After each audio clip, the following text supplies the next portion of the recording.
All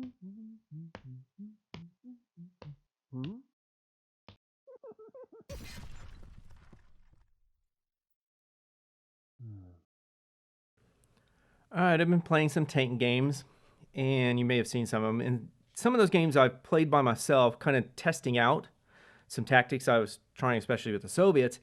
And sometimes you get something like this Pershing got engine fire. So it's on fire, possibly taking damage each turn.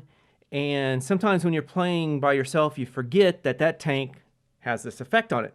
So I was thinking, what can I use to show that this, like say this T-34 shot this one, and this Pershing's got an engine fire? How can I show that?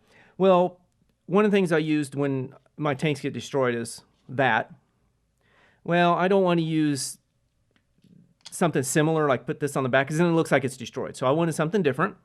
So the first idea I came up with was a cotton ball. I kind of painted it. It's kind of a rough paint scheme here, just seeing what it would look like. And it's way too big. And also, I think it looks too similar to that. So, no, let's scratch that idea. Then I thought, okay, let's make it smaller.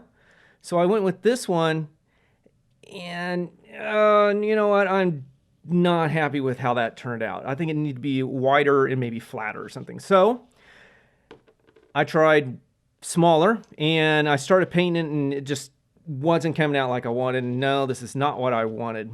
So I was thinking, what can I do? Because this cotton ball thing's just not working. Then I thought, well, wait, Battlefront makes flame fire, but it's like string. So I went to the dollar store and bought this string for $1. And I wanted to make sure it was the kind that you can unravel. So you can unravel the end and get, if I can do it, there we go. You can get individual pieces. So it becomes thin lines of it. And what I did was I cut these about 1 inch. So I did kind of like 2 inches. So cut it in half. So it came out to about 2 inches. Unraveled it and cut them down to about 1/4 of an inch length. So each piece was about 1/4 of an inch, 1/4 inch, but they were unraveled. So it was each of these little individual pieces was about 1/4 of an inch. And I did red, orange, yellow, and this blue.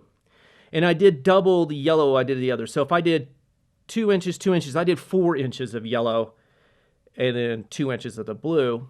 Unraveled them, cut them down to 1/4 inch each, kind of crumpled them together, mixed them up really good. Then I put PVA glue on it because that would dry clear.